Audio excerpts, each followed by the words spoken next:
Hey folks, we're back. CCERP podcast, Cypress Creek Ecological Restoration Project. Michael here again. So today, because it's a very important topic, not usually covered in our culture or in tracking, foraging, picking up trash, getting outdoors. Today again, we're going to talk about moving in the outdoors. You know, it's an important part of being true to our nature, and that allows us to be true to nature, as like the MovNat motto is, be strong to be helpful. So if we're going to be outdoors with our children, enjoy it, make the most of it, be able to help someone if they're injured, be able to get to all kinds of different places to pick up trash and haul it out a half a mile so we can clean up our woods. If we're going to look at tracks and follow tracks through all kinds of different terrain and through all kinds of different fauna or flora, not fauna, all kinds of different flora.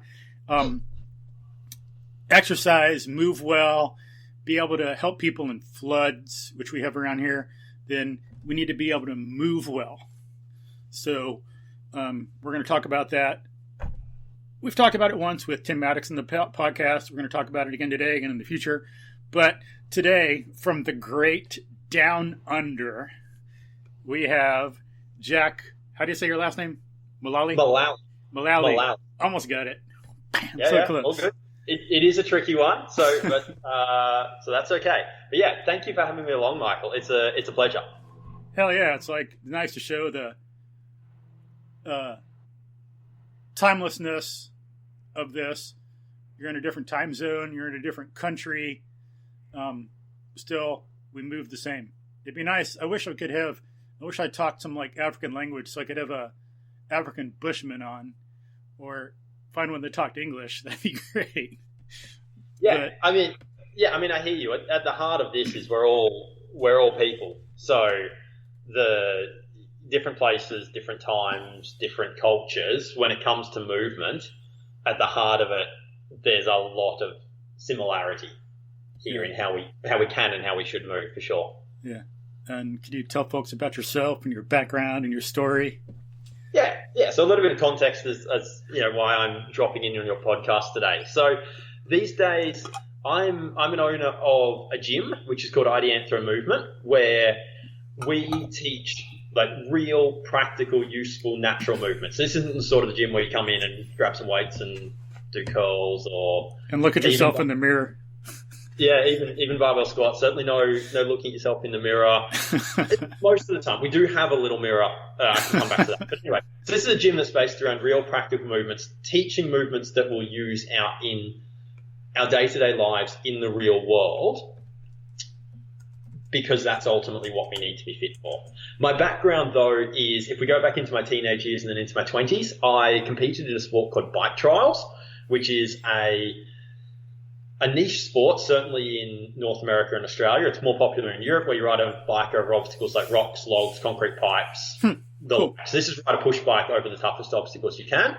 So that's probably where my love of movement, although in a very narrow sense, came from. I'm also by training and by 10 years experience, I'm an environmental engineer with an interest in waterway health. And cool. I try and bring these topics together for different sorts of interests. So, you know, your listeners are going to see me draw analogies from different aspects of life, even though we're talking mainly about the movement side of things here. Ecology is ecology. It's all connected. Yep.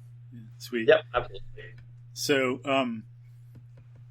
what's some of your fitness training background, and like, what's your certification background in that area, and how much have you worked with people and stuff like that?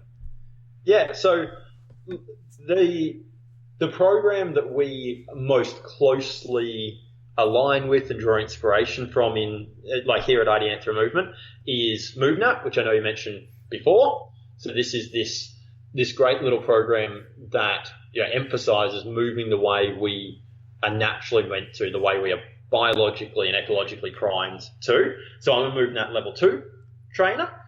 So that's the heart of what I teach, and I draw inspiration from some other areas. In my past, I've spent some time around the CrossFit world for for better or for worse. There's certainly some stuff I'm not comfortable with there, but there's some good stuff as a gym owner to take away from that world. Mm-hmm. So I spent, I think it's around 4 years coaching in that space for a low-key and like quite professionally run gym here in Brisbane. I've also got a Cert 4 fitness here in Australia, so a grounding, but MovNat is the heart of what I like to teach people and what I find is most useful for people. Cool. Yeah, and like we talked to Tim a little bit about MovNat and what it is, but how would you describe it? So I would say it's moving the way. Well, so it depends if we talk about like MovNat as the system and the program. So there's MovNat as like the company and the entity that runs certifications and trainings, and gyms can become affiliates of and the like. And then there's MovNat, the heart of just the movement itself, which is where I draw, like that's where my biggest connection to it is. So in that sense, so I can speak to MovNat in that sense, which is it's moving in the ways that we have evolved to move. So it's lifting, carrying, balancing, throwing, running, jumping, climbing, all these different skills in great variety in the way that our ancestors would have when living in a more natural environment. So the cities that we live in, from a movement point of view, quite a sterile environment. You can think about, say if you decide to walk to the shops, very few of us might even choose to do that, but let's say you walk to the shops in, it's the reality though, in the modern world, then you're probably going to walk on pavement that's pretty much smooth, pretty flat, not much diversity in how you're stepping. Yeah, sure, you might step on and off the gutter to cross the road sort of thing, but pretty flat, pretty sterile terrain. Your ancestors in the real world would have moved through far more interesting, far more diverse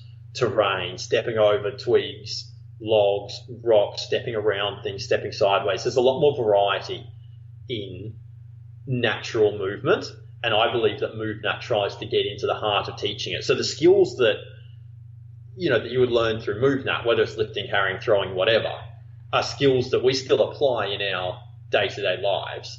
I use picking up my daughter off the ground as an analogy all the time in our classes. It's like, okay, we're learning to lift. You go to a conventional gym, you'll learn to lift with a barbell for the sake of just getting stronger. I'm interested in, can I whip my daughter up off the ground when she's about to, run off the edge of a ledge or something and hurt herself? Yeah. And I'm interested in that. So it's all lifting, but then this sort of lifting that I teach and that I think MovNat promotes is this far more varied, far more practical. It's the sorts of things you would do in the real world. Our ancestors did tons of it and in great variety, and we still do bits of it. But if we do more of it, we'll be lots more helpful and lots more useful, like you were alluding to in your introduction.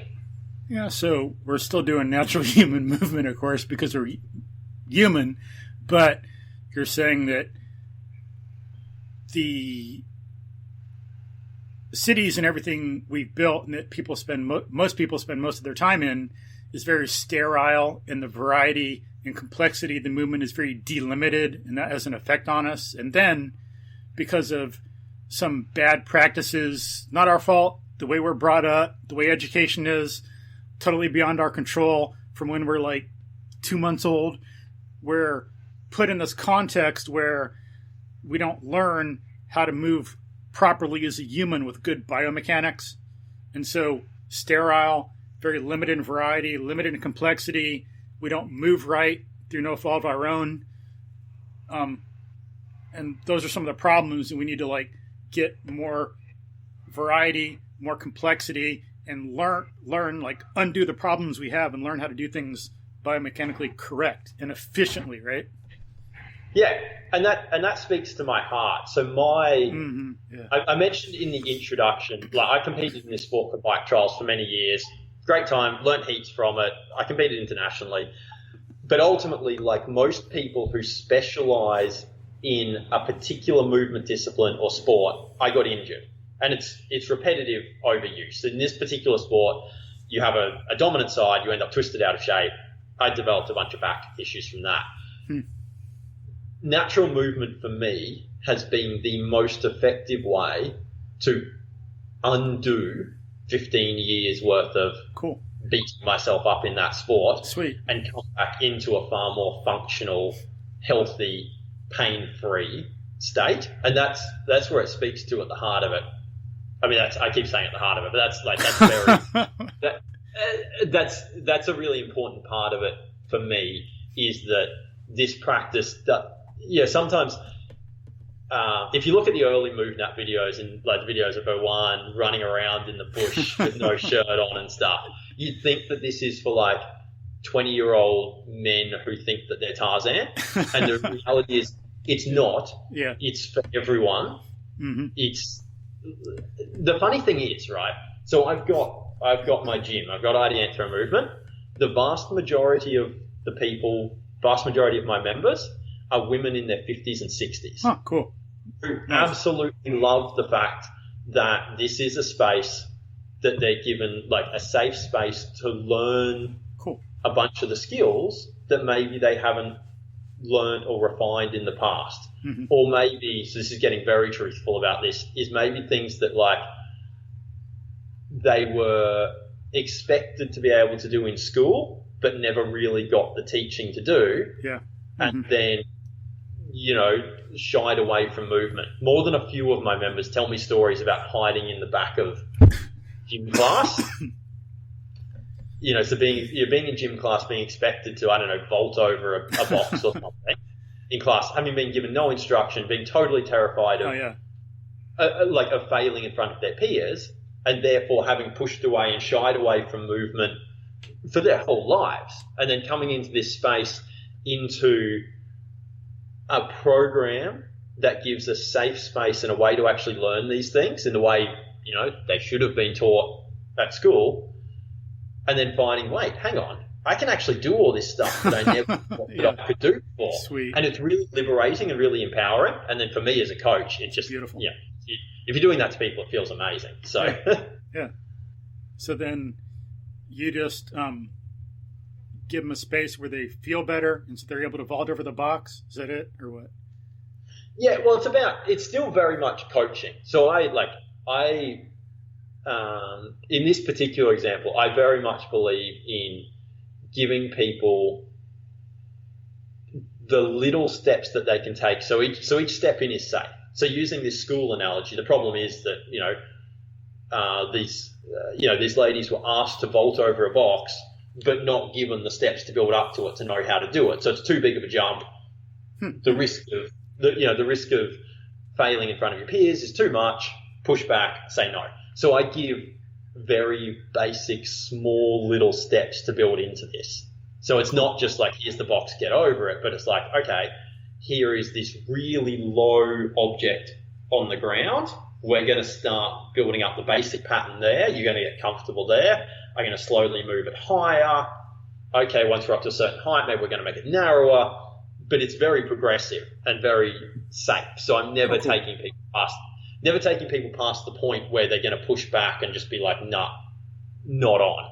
And I think that is a bit of a problem sometimes with MovNat does a very good job these days of showing how it is for everyone. But sometimes, you probably follow a bunch of the MovNat trainers on Instagram and stuff, and trainers in any fitness space. And as I say, you see a bunch of like guys in their 20s and 30s, shirts off. It sometimes looks intimidating, but it's not. It shouldn't be. Yeah. It is for everyone. Yeah, so that's good. It's like, I don't know of a lot of other systems that have that step-by-step development you're talking about. There's some, of course, with like, the only thing I can think of would be maybe with the amount of weight you do, where you build up, but I don't think anybody really has much step-by-step development except MovNat. Of course, there are other people that have to do some, like Coach Summer, a gymnastics coach, coaches Olympic athletes, and of course other people have to know about it. But I don't know. Like, do you know of any other general system? Like no. that?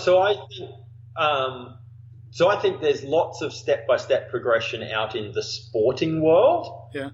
So gymnastics is a great example of that. And martial arts. Yeah. Yeah. So in all of these specialized disciplines, it's pretty well understood that when you teach skills, you're learning basics and then layering more complexity on. It's the same in the parkour world. It's the same in rock climbing. Good route setters in rock climbing gyms, gradually add more and more complexity of skill as they get harder. But I don't see much in the fitness and the general preparedness world that's doing that. But I would suggest that the reason why is that most of the fitness world isn't building skill. So most of the fitness world is based on, if you get stronger, there's this assumption, if you get stronger, if you get cardiovascularly better, you're somehow going to turn into an absolute beast and be physically capable, and it misses the skill component to movement. Whereas what I think MovNat does really nicely, and what I try and do in here, is really try and bring the skill element to the fore. And as you're learning all these new skills in a nice, at the pace that's right for you, you happen to get stronger as you go. The strength and the cardiovascular ability is the side effect of becoming more skillful, and not the other way around. And I think that's why you don't see a stepwise approach in the fitness industry, is because for the most part, it's not teaching a lot of skill. Things like CrossFit teach bits of skill, but not in the same breadth and capacity that MovNat does. Yeah, and it makes sense, because I think a lot of people will be familiar or can identify in their past with some situations where, people say, I can do it, I'm tough. Well, being tough doesn't help you do a lot of things. You try walk, like doing a hand-foot crawl or bear crawl on a 2-inch diameter bar because you're tough. It's not going to happen. Or walking on a log across a creek because you're tough. It's not going to happen. It takes balance. Yep. I'll give you the best example that I know of this, and this is kind of close to my heart. So I really enjoy bouldering. So that's technical rock climbing low to the ground, for people who aren't familiar with that. So it's trying to climb the hardest routes that you can, but you're not miles off the ground. There's no safety rope. There's been a real growth in indoor bouldering gyms in Australia in the past 5 years, let's say. And if you go into a bouldering gym as a new person wanting to just get into it to learn, and you want to know who to watch, the people that you should watch and try and learn from are the women who have some experience. Doesn't have to be like the top woman in the gym by any means. But if you just want to randomly pick someone and have a pretty good chance that they're the person to watch, you should pick a woman who's climbing pretty, like some of the tougher climbs in the gym. For the simple reason that, because on average, women aren't as strong as men. Now, women can be very, very, very strong. Women can be stronger than many, many men on the street. That's not the point that I'm making it. But because if you take a random selection of men and women and stick them in a climbing gym, the men are more likely to be stronger, right? That the women who get to a high level in rock climbing then are far more likely to have learned really good technique and really good skill. And they will, of course, have developed heaps and heaps of strength at the time, and will probably be far stronger than I am at climbing, and far stronger than you as a new person walking in is, right? Yeah. But because there's been that extra emphasis placed on that of needing to learn the skill, they are way more skillful on the wall than most men are. The men that get to the top level are also very equally skillful, but if you pick a random selection of people in a gym, you're far more likely to get really skillful women in a rock climbing gym than you are guys. You see a lot of guys in rock climbing gyms who are just trying to brute strength through stuff, and it serves them well for a little while, and then they just hit a plateau, and it's a real reality check. So I always say I take friends into climbing gyms, and I'm like, watch the women climb, and you'll learn best from them. Yeah. So, and then the guys would have to have, and the problem there is, since some of them have not all, but since some have bad ideas, they got the philosophical issues. They really got to break through that philosophical barrier to see the importance of technique and layering their strength on it. So that really cause them to get discouraged, get stuck in where they are and to plateau and not be able to get out of it effectively. Yeah, it tells you a lot about character, because eventually you hit the point. Again, this is all like there's a bunch of there's a bunch of stereotypes in this, but I hope people take the point of what I'm getting at. You know, the strong guy walks into the gym and he'll make progress for a while there, but at some point, there's only so far that initial strength will take them. And then, at some point, there's this gut check moment where they have to reassess and accept the fact that their current raw abilities are only getting so far, and that you almost need to take a step back and relearn stuff and slow down. It's an interesting one, and I think that parallels into the. I used to see that a lot in CrossFit. A lot of the time, people coming in, really strong, really fit, can rip stuff around for a certain time, but it ultimately comes to limit progress. A slower and steadier and more skill-based approach delivers far longer-term growth and ultimately leads to far more abilities in the long term. Yeah, like Bruce Lee was 120, 140 pounds, 5'6". That's all you need. Yeah. I mean, yeah. And I think even from what I've heard or read, I think he even did some bodybuilding because he thought that'd help him. And he might have got up to 180 or 200 or something, but he found it was making him too slow. So he cut back. Yep. I mean, this is a funny thing. So to throw another analogy at this is the same principle that we're talking about here is what,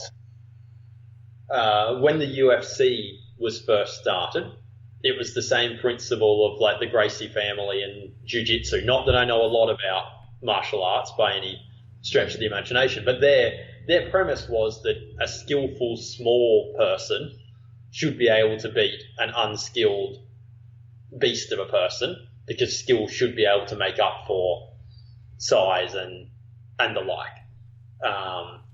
And obviously, once you get to, in those sorts of things, once you get to the highest level and everyone's really skillful, sure, size and strength come into it and make a difference. There's a reason why fighting and weightlifting have weight classes. But the point is that skill can take you a very, very, very, very long way, even without the pure top-end athletic gifts of strength and speed and like. Yeah, and I think also a lot of like U.S. Navy SEALs are 5'8", 6 foot tall. Some are 5'6". Some people might think, well, they're Navy SEALs, so they're going to be 6'2", 6'4", 250 pounds. But no, doesn't work that way. No, well, the reality is in most pursuits in the world, being an outlier is, in most physical pursuits, being too much of an outlier becomes a limitation. Like it's all well and good that, Kevin Durant's got the best part of a 7-foot wingspan or whatever, and therefore is an incredible basketball player. But that in many other aspects of life, that probably doesn't serve him that well. It makes, it means that he's found a niche that works incredibly well for him, and that's absolutely awesome. But when it comes to being, it's like, to life and being fit for life and being fit for lots of tasks, being in the center and being in the more average proportion of things is often very much the spot that we actually want to be if we're talking rounded fitness. Yeah. Sports often reward outliers, but real world fitness doesn't necessarily. Yeah. Unlike some, of course, some Navy SEALs might be like 6'2", 6'4" and are and like 200, 250 or whatever, but the point is that most of them aren't. And like Bruce Lee, you also have some famous Texas Rangers, the law officers, not the baseball team, but that have been like some of the best ones have been like 5'6". Yep. Yeah. But so anything else you want to add about MovNat, what it is, the importance of it? Look, I feel we've done pretty well setting a context and a foundation. Maybe just to give people a little bit. I'll say one more thing to give some context, to give an example here. So they get a sense of how this maybe applies in a gym setting before we go and talk about it in the outside, in the real world. So for me, like a typical class might run for an hour. And so each week we have a theme that we work on of a skill. So it might be balance for a week, by way of example. And so a session is like we run through some warm-up stuff, some rehab, some prehab stuff that does look a little bit more like we're doing exercises rather than movement. But the reality is people come in with niggles and stuff, and we need to help them work through that. Mm-hmm. And then we will have the skill that we're working on, and we will practice that as a group. So it might be balance, and there's a whole bunch of different ways that we work on that, but we practice that skill, balancing at different heights, balancing on different objects. Maybe you've got a partner trying to unbalance you, whatever the case might be. And this is where this blends with the fitness world, is we either then have a workout or we play a game. But it's an element where we're trying to get our heart rates up, but it's always using the skill. So this morning I took a lady through a class that had some balance. She was new to it, so we're balancing on a beam, quite a wide beam on the ground. I'm passing some stuff back and forth with her to kind of subtly unbalance her. And then we come to do a workout that's interval style stuff that's got some running in it. So we're running for like 30 seconds, hard and fast, and then we're stopping and we're having to balance and carry some stuff across balance beams and the like. So we're building in these real world movements into something that looks a little bit more like fitness itself. Mm-hmm. But just to give people context of that, what they might actually look like in the gym. So, and then the step-by-step development thing, that applies to people wherever they are. So it's not like they're going to come in and you're going to have them vault over a box or something, or even necessarily develop it. But you're always going to start with people the way they are, because that's the given. They were in our culture. You got to start doing rehab and prehab and developing from wherever they are to getting them to go as far as they can. Yeah, well, it's like this morning, the lady that was in this morning, it was her first session with me, so I didn't know a lot about how she was going to move beforehand. So we come to do balance. First thing I'm doing is I pick my widest beam. It's right on the floor, so there's very, very, very little risk. It's also the easiest beam that I've got for her to walk along. And it starts with, okay, just give it your best attempt. Just show me where you're at. She walks along it, give her a few goes, okay. And then we just start slowly layering a bit more complexity on it. So I've got a few broomstick handles. This one I'm pretty certain straight out of the MovNat level 1, I think. But we start passing the broomstick back and forth between us because that adds a little bit of complexity. She can't just think about walking on the balance beam. She's got to think about grabbing it. Add a bit more complexity. We start gently throwing it back between us and we build up. But if that was some other person who came in and if they immediately walk straight along the beam, absolutely no dramas, maybe I'm not going to pass back and forth to start with. Maybe we're going to go straight to throwing it. Maybe we're going to throw two objects. You just, in the same way that you progress people through different weights in weight training, depending on their abilities, it's the same thing with skill. You progress people in different ways with different skills, depending on where they're at. I've got some friends who come down every now and again who have been on the TV show, Australian Ninja Warrior. Oh, cool. There's American Ninja Warrior. Obviously, when they come down, I'm throwing really different stuff at them, right? Because they spend their lives monkeying around and running along different beams. I'm throwing really different stuff at them to suit their abilities. Cool. It's scalable. Cool. So that's MovNat, natural movement, how it applies to everybody in all situations. And for folks, so Jack's down there in Australia right now, and it's going on 4 p.m. my time, so going on 8 a.m. your time. That's true. Yep. And today is Tuesday. It's Wednesday for you. It's Wednesday for me. Yep. Yeah. So y'all are ahead of us. Yeah. We're catching up. But you live in the city, or you got access to nature areas down there, or what? Yeah, so I live in the city, so I was raised in the city, in the suburbs. So like by car. So to give people some context, Brisbane is a city of about 1 million people. If you include like the Gold Coast and the Sunshine Coast to the north and south, it's an area of a couple of million people in total. I live about 20 to 30 minutes drive outside the centre of Brisbane, so it's well and truly in the suburbs, right?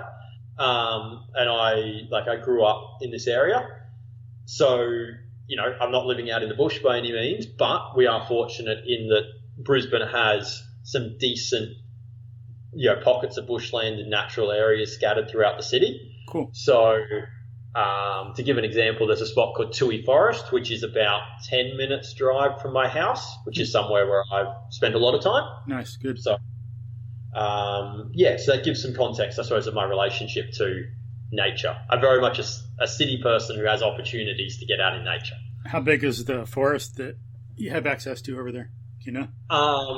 So that particular one is probably 2 kilometers by. It's probably a bit bigger than that. But let's say it's about 2 kilometers by 2 kilometers. Cool. So Nice. you can easily walk from one side to the other of it. It's a pocket of bushland. Cool. But then I could drive half an hour and get access to much bigger areas of bushland. Cool. Nice. So you're close to Brisbane, you say? Yep. Yeah. Okay. And then I'll have to look that up on a map. You say, where is that in Australia? So if you had the east coast of Australia, then say if you started at the bottom of the east coast and you came maybe a third of the way up, you'd get to Sydney. And if you came not quite another third of the way up, you'd get to Brisbane. Okay. So on the east coast. Okay, cool. Yeah, so things like the Great Barrier Reef are north of us. Sydney's about 10 hours drive south of us. On the east coast. Cool. How far from the coast are you? Right on it? Or? I could be at a surf beach in an hour. I could be immediately to the east of Brisbane is Moreton Bay, which is a Ramsar listed, so a really high quality like bay and wetland area. So I can get to water quicker. I can probably get to the bay in like 40 minutes from home. But to get to like the surf or anything like that, it's probably an hour going south is what I need to do. So it sounds kind of pretty much roughly like Houston. Okay. Depending on where you live, but yeah, we're roughly an hour or so from the coast, I think. And I haven't been to Galveston for a while, but I think that's what it takes. And to the Gulf Coast. Then I'm like you, I'm about, depending on where I go, 5 to 15 minutes from a local creek, different parks along it, run up and down it and stuff. But cool. Yep. Yeah. Yeah, and don't get me wrong, like I can go to, I can walk 5 minutes from my house and get to a very urbanized creek that has some natural aesthetic to it. Like, don't get me wrong, but it's not being out in nature. You're still very much in the suburbs. So that's, Cool. So let's get into how to move out in nature, and because you got, as opposed to these flat, sterile surfaces and these typical movements that people repeat time and time again, what's some advice you have for people when being outdoors and moving through that complex, varied, fractile, natural environment? So I think, this will sound a little bit maybe cliched or something. I'll approach this from a few different angles, I suppose. One angle is just get out there and do something. Like, don't choose that it's going to be, I need to go out into nature, so I need to go for a 10-mile bushwalk or a 10-mile hike, and it's not that. Like, I would say, or a walkabout. How far is an actual walkabout in Australia? You might need to define the term walkabout for me.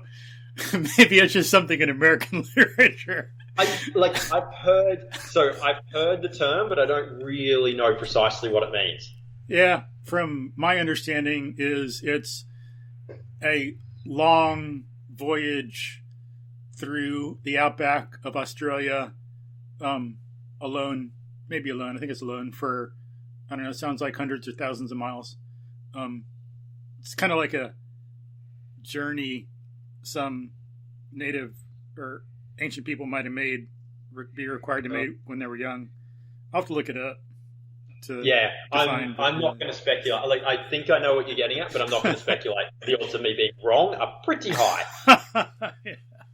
Funny. Good. Yeah, but anyway. I suppose coming back to this, so my advice in terms of getting out and moving in nature. So I really like. This comes back to one of my philosophies on movement. I think that in the modern world, one of the things that we suffer from is a lack of variety in our movement. Now, clearly, if you've got an office job and you're sitting all day, there's a lack of quantity of movement. We're not moving that much. You're sitting in an office desk. I understand it. I worked for many years as an engineer, sat in front of a computer for a long time. So clearly, there's a lack of quantity. But I think even beyond that, for the movement that we do, there's a lack of variety in it. And it's really subtle variety. Again, it comes back to, I mentioned this earlier, where if you go for a walk to the shops in the city, it's a sterile, every step is fundamentally the same. You go out and walk in nature, every step is fundamentally different because you have to step over that root, around that tree, down off that rock, whatever it might be. So my feeling is that the initial benefits of going out and moving in nature from a movement point of view, I'm not suggesting that people go out and do huge quantities of movement. I would say just find a way to go out and do a little bit of movement in nature, because the variety will make a really big difference to you.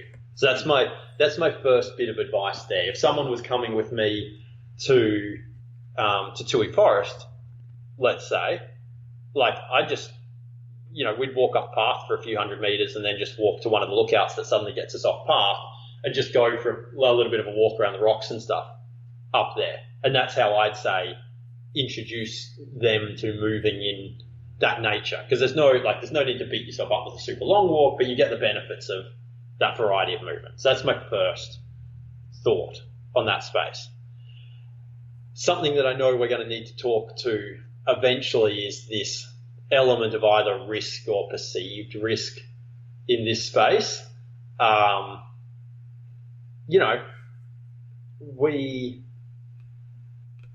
Nature doesn't need to be crazy risky, but again, if you're not used to moving in nature, there's, it's differently risky than walking down the footpath, right? Like most experiences in life, it's about being, if you're used to a particular environment, you get used to the risks associated with it, mm-hmm. and therefore can manage them, can be aware of them, etc. So it's like driving a car. This probably works as a reasonable example. If you took an 18-year-old kid who'd never driven before, let's say, and taught them to drive like perfectly around a racetrack, let's say, and made them really good, so they could drive with no other cars on the racetrack, could drive really, really, really well around that racetrack, and then just throw them out into driving on the road. Clearly there's some flaws and some risks in that, because they're not going to have the awareness of how other vehicles move and probably not understand checking the mirrors to understand who's coming up behind you and all of that sort of. Good example.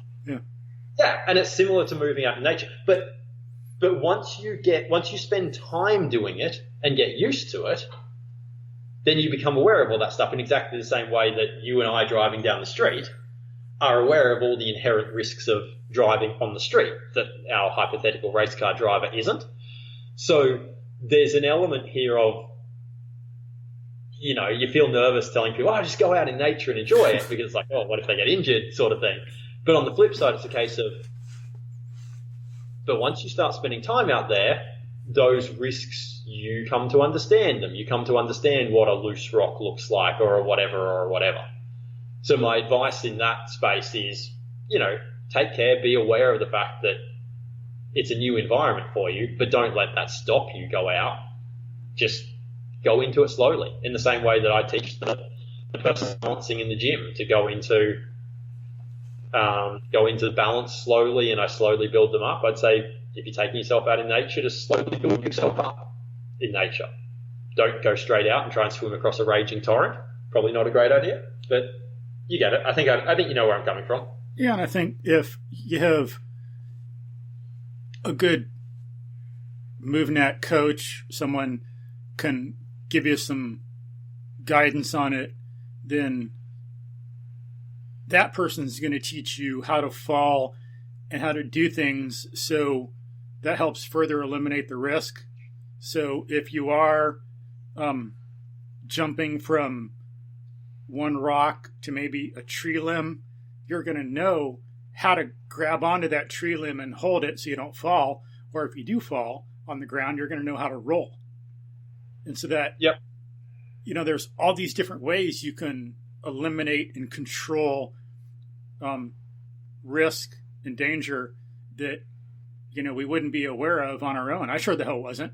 Like, before MovNat, I was a horrible mover. It still affects me to this day, I'm sure. It's like, because I'm not, everyone has more to do. And I didn't, I wish I would have gotten to MovNat when I was 10 years old or something, but I didn't. But, my shoulders could be better. All kinds of things could be better, but I'm sure a hell of a lot better off and can do more than I ever could at any age. Doing MovNat, I can do more than I could at any other age, Yep. Yeah, absolutely. And I think, so you telling me that just there's reminded me of a very tangible example of something that I would suggest people do if you're starting to move in nature, which is, don't assume that things are sturdy. One of the things about one of the things about the modern world is that most things are pretty sturdy. So like I can go for a run in the park, and if there's a fence around the park and I want to jump up onto it, pretty good chance it's going to be sturdy. Mm-hmm. But in nature, stuff can look sturdy and not be sturdy. So one tangible bit of advice when you start going out in nature is check things. Like give them a wobble. You want to climb over that tree, or that fallen tree, but give it a wobble and check that it's actually not teetering on toppling over some more. Or true. This is a tangible one. We actually practice this in the gym at times. Say if you're crossing a creek and there are some stones across the creek and stuff, then I teach people in the gym how to like reach out with your foot and like tap and try and wobble a stone. Mm-hmm. Yeah, nice. To check that it's actually stable enough to put your weight on it, rather than just like walking up to it and being like, and bang, straight on, stop it.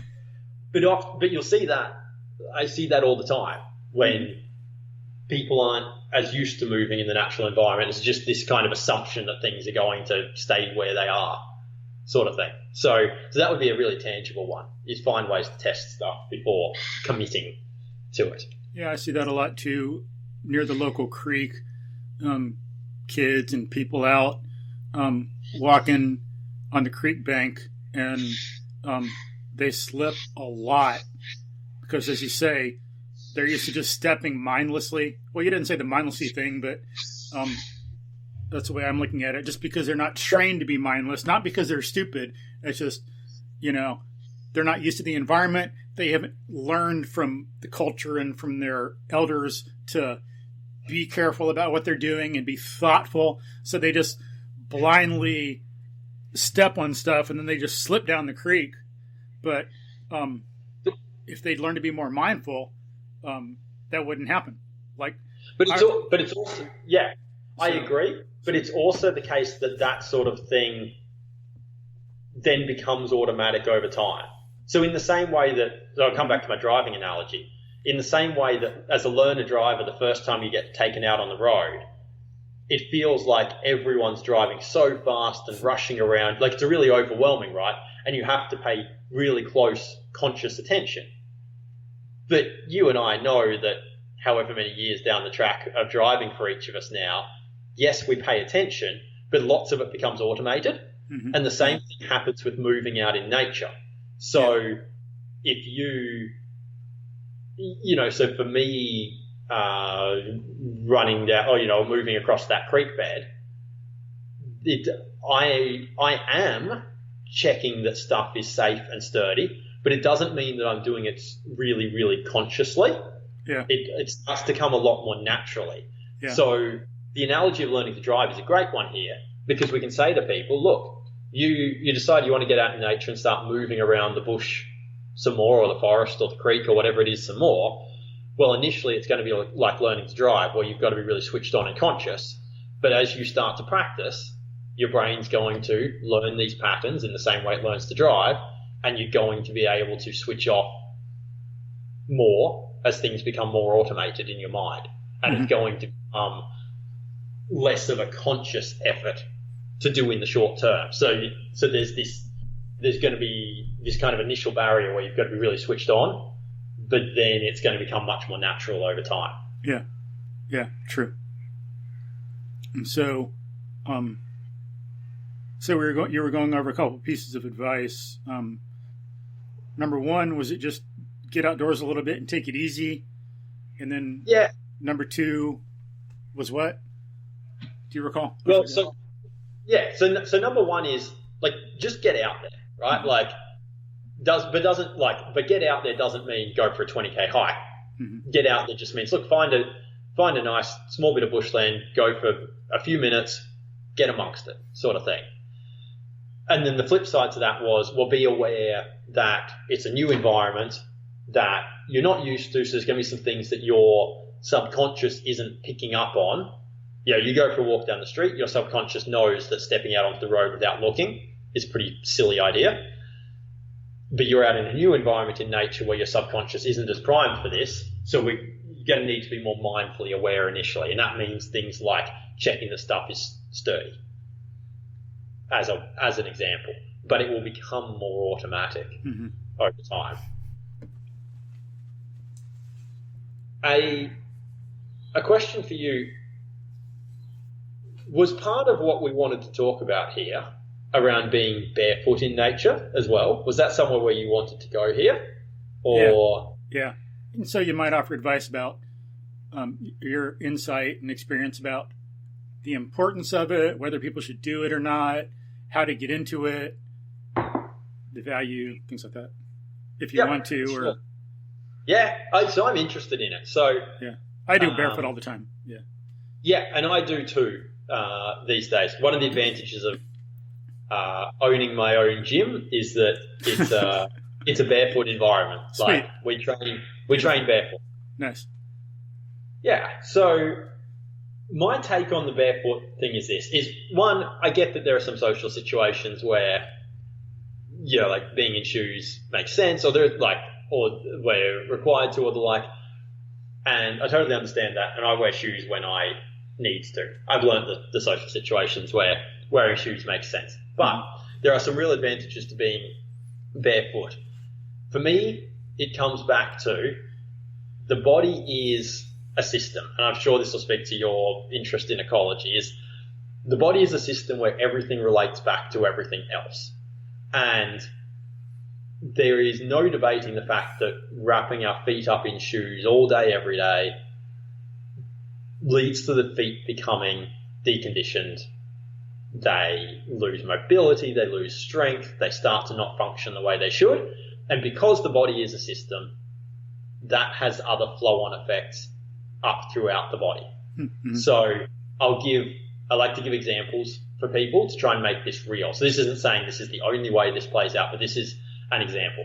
So I mentioned earlier that from my years of competing in the sport of bike trials, I had got kind of twisted out of shape and had a bunch of injuries, and some of that was some back injuries and stuff. But at the end of my bike riding career, I was chronically tight through my hip flexors, pulled my pelvis forward, so I had excessive curves in my lower back and all sorts. And I was doing all sorts of different stuff, slowly unpicking this and the like. But I had this persistent tightness in the front of my right hip that I could not get rid of no matter how I stretched it, no matter how I mobilized it, triggered it, foam rolled it, whatever, would never go away.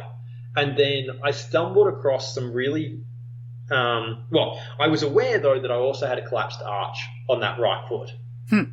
So I hadn't really put together the connection that they were both feeding back into each other as strongly as they were. I kind of knew it, but not so strongly. And I stumbled across some foot stability drills from a group who work under the name of Fighting Monkey.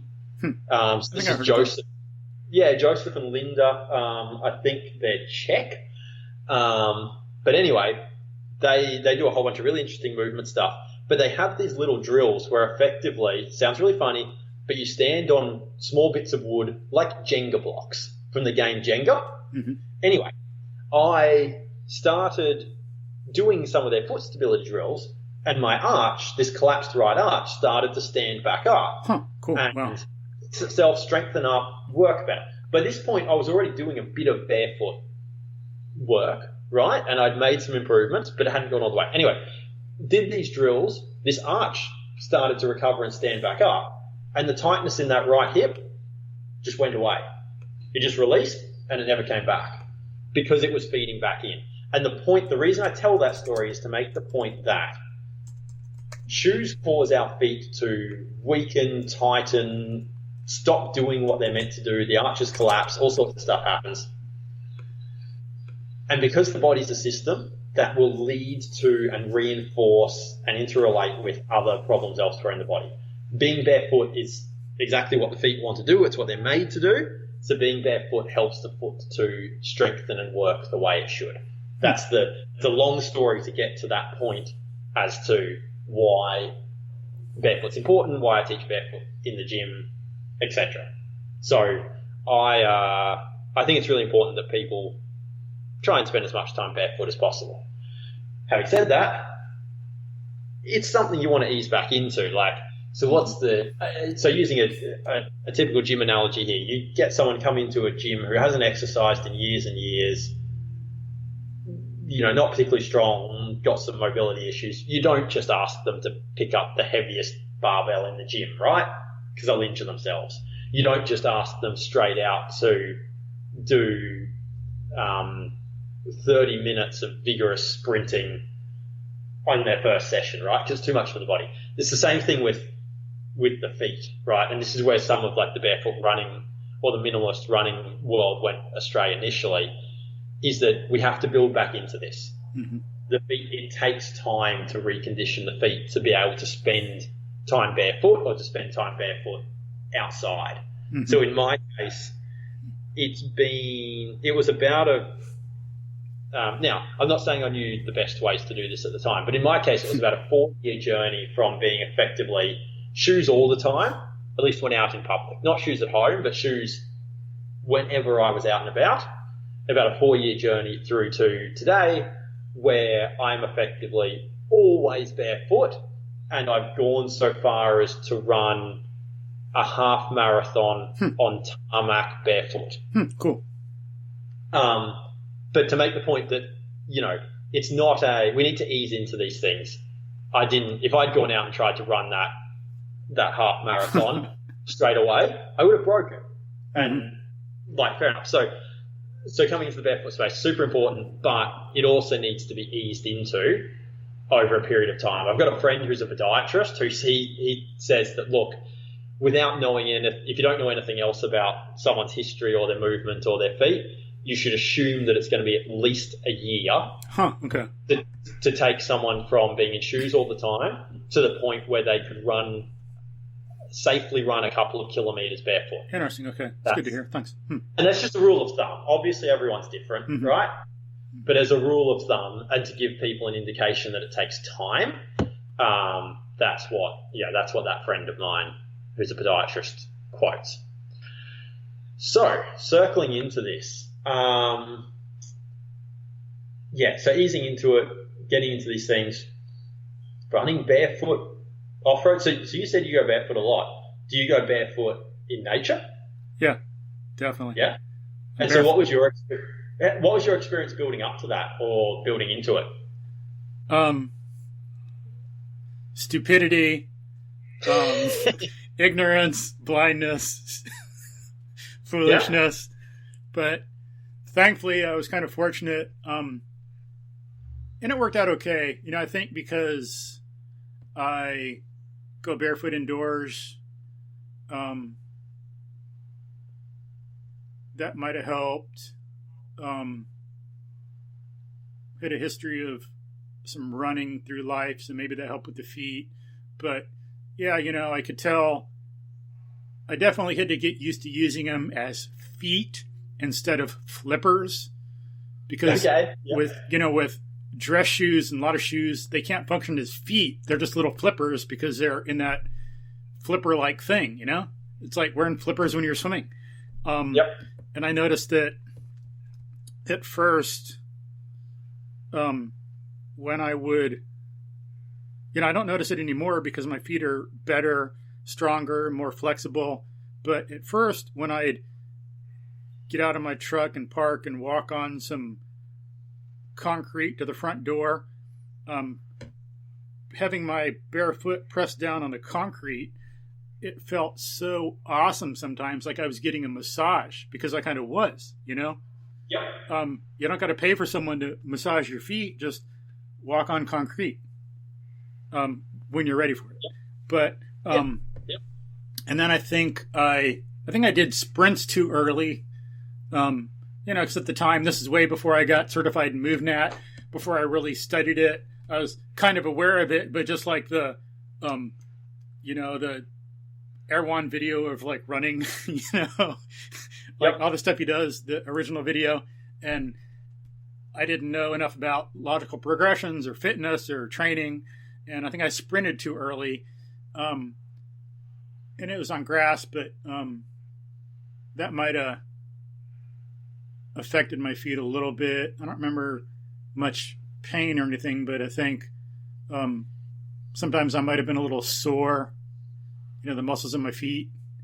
But yeah, you know, I've still maintained barefoot, and I've been to a place in Texas called Enchanted Rock that's just a big piece of nothing but rock. Like, I don't know, it's like walking on, I don't remember what kind of rock it is, like granite or something hard. And I've been up and down that thing twice, barefoot, and, you know, do all kinds of stuff out in my area barefoot. We got rolling, curving trails that have roots on them, and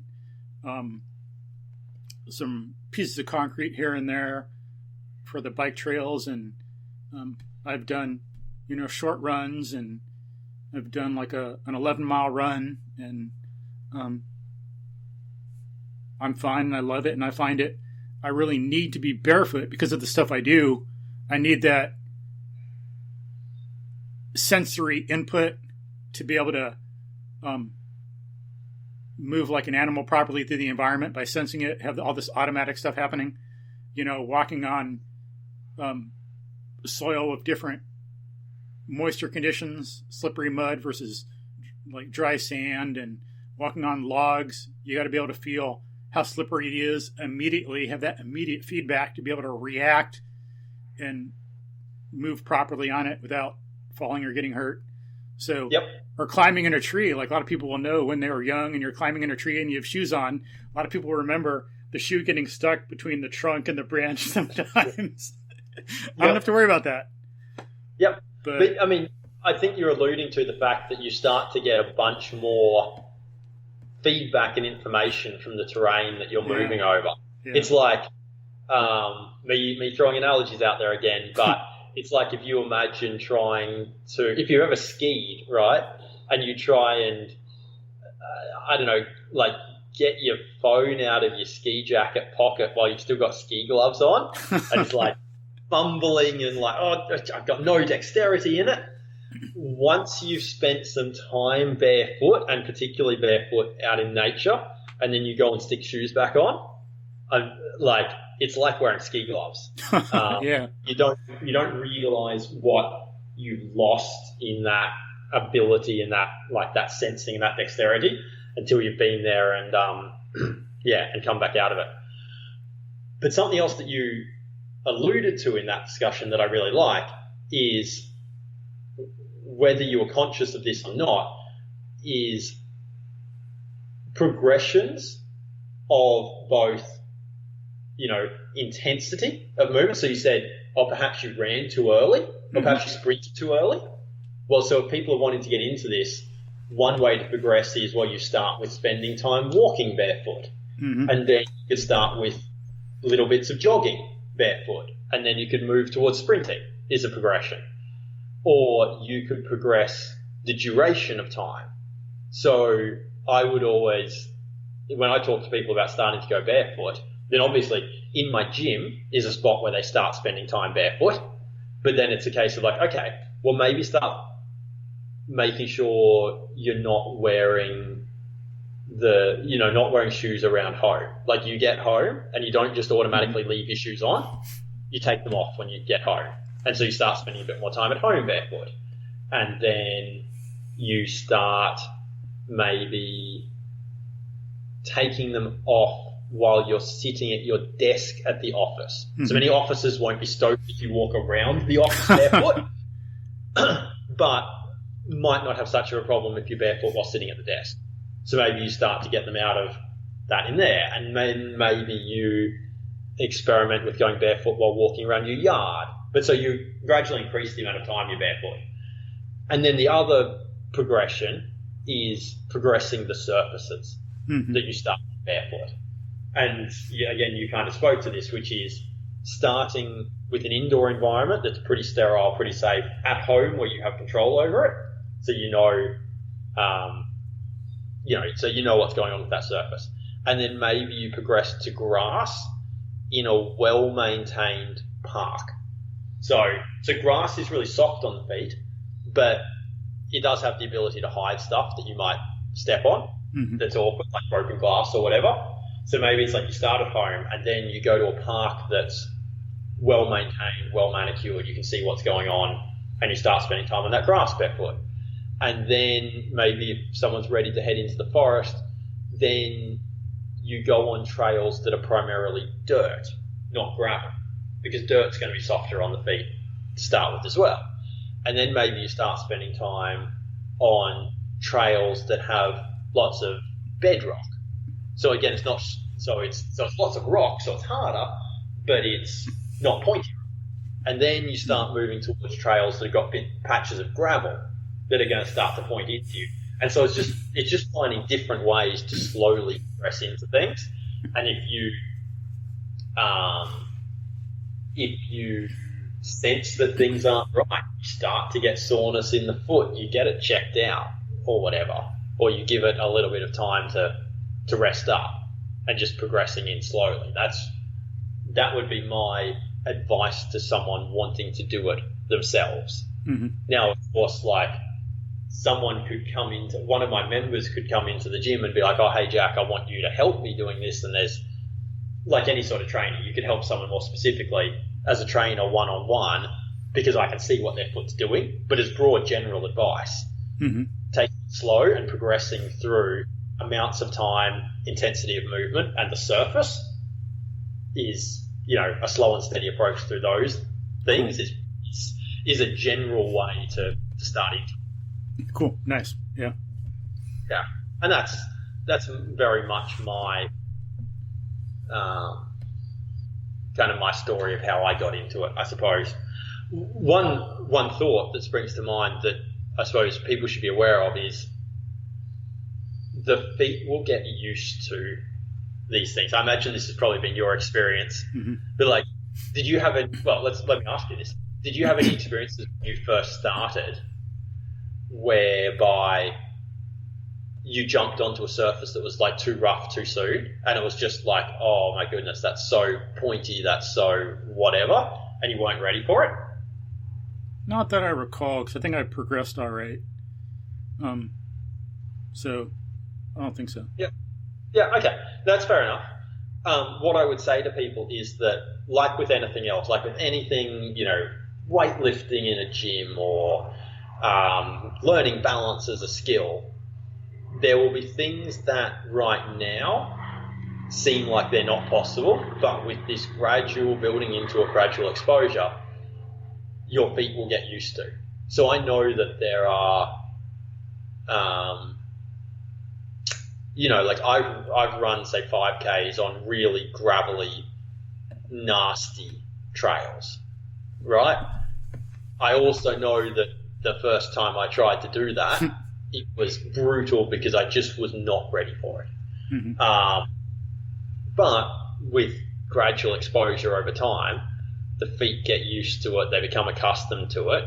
You get better at your foot placements, you get softer with how you step and all this stuff, and it improves. So so for someone who's interested in this, if the first time you do this and you try and walk down the sidewalk and it turns out that it's actually really uncomfortable because your feet aren't used to it, don't let that be the thing that puts you off forever. Just, remember that it needs to be it's going to be a gradual process is what I'm getting at with that. It also gets safer with time. Mm-hmm. Yeah. So one of the things, so we do need to talk about safety here, because particularly, let's be honest, I think don't get me wrong, there's some, if we go to one extreme and look like really protective hiking boots, then in the short term, they're really good at protecting you. If you step on a piece of glass, let's say, it's not going to cut through that shoe and it's not going to cut you. Long term, spending all that time wrapped up in a super protective shoe is doing the foot harm. And the body. And the body. And Upstream. It will present harm, but it won't present it today or tomorrow or next week or the week after. But it might present it in a year's time or 5 years' time. Mm-hmm. It takes some time for those things to cause problems. But so there's no doubt, though, that when it comes to protecting you from getting cut from glass or stepping on thorns and stuff, shoes help. And going barefoot can cause you some problems, right? I've had experience, I have cut myself. I haven't cut myself on glass, but I've had glass stick into the bottom of my foot around the streets and stuff. I've had thorns and things while out in the bush and the like. 2 points that I would make to people is, one, you need to be aware of it. You're going to start looking where you step more carefully. That's the reality, and that's not necessarily a bad thing. Being more mindful of what to do. And instead of using their shoes, people learn to use their eyes and their mind to protect themselves. People get careless with shoes. Just like I think there's studies done that showed that when people wear helmets when they're bicycling, there's a higher rate of accidents in some cases, some situations, because the drivers think the bicycler's protected and the bicycler takes risks. So in some situations, maybe some outdoor stuff, you might want to wear a helmet, but for some riding, I've heard that it actually makes, as I say, more dangerous. Same with shoes. People get careless. They'll step wherever, but I'm very alert and mindful. I'm not omniscient. I can't do everything. I'm not perfect. I'm not impervious to the environment, but I'm very aware. I've learned to be very visually aware and mindful of where I'm stepping and what I'm stepping on, and that is probably a much more effective deterrent than wearing shoes. Yes.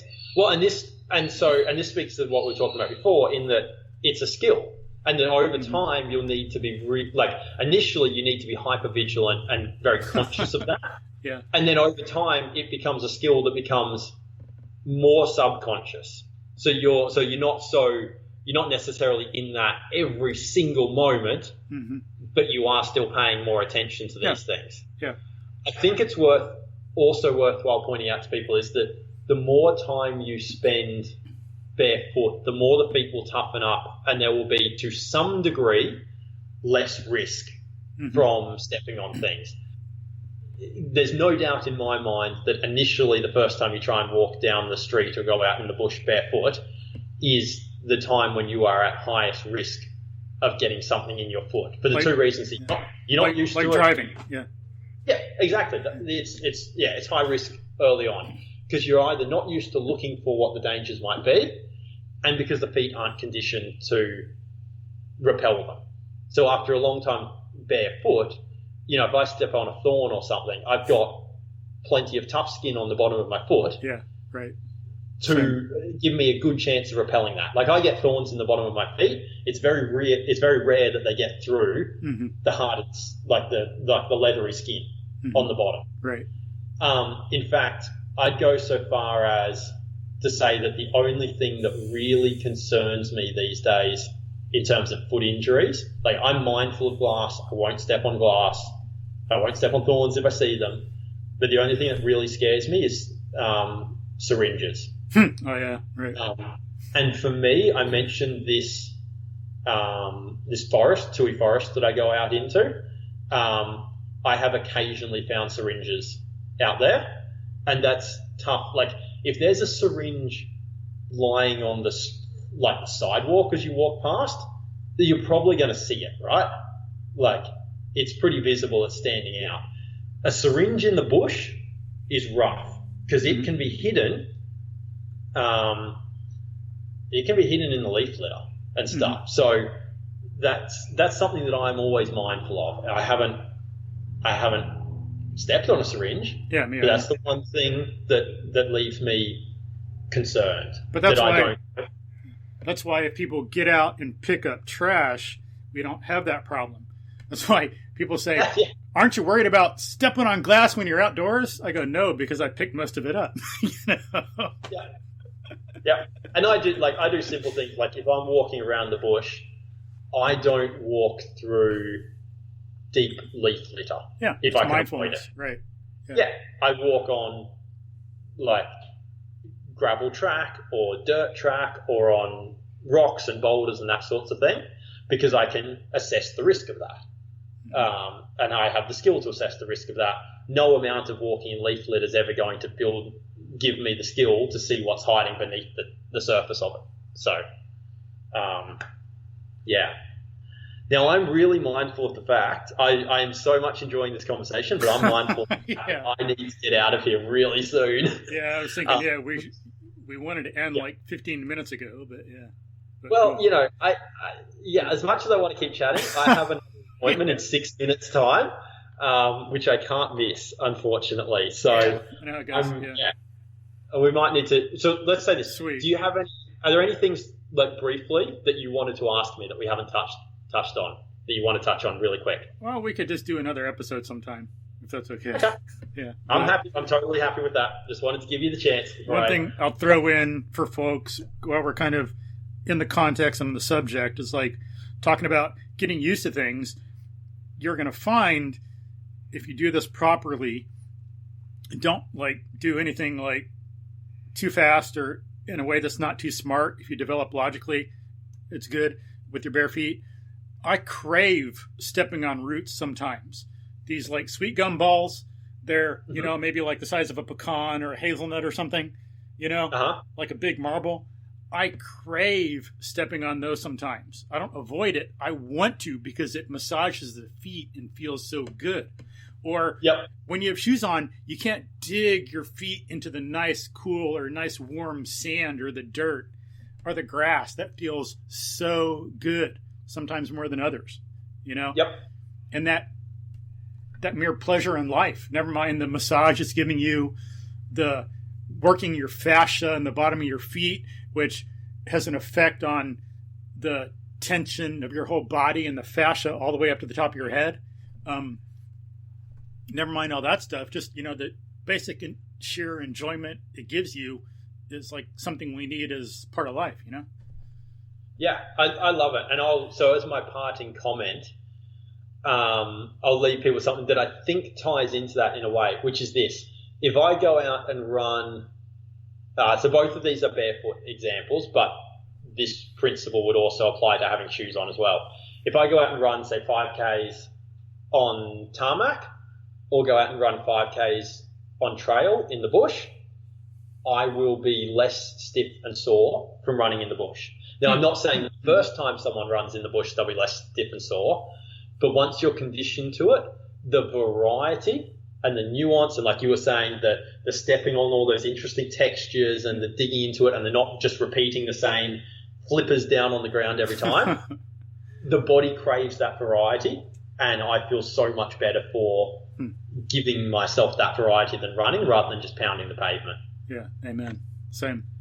But cool. So, any other last words, or is that it? Got to run? No, No, I'm very good. I'm at 3 minutes to go now, so Okay. Thank you very much for having me on. I've really enjoyed the chat. The time's gone really quick. It's been really good. Yeah, thanks, Jack, for talking. Glad, folks. Hope you enjoyed it.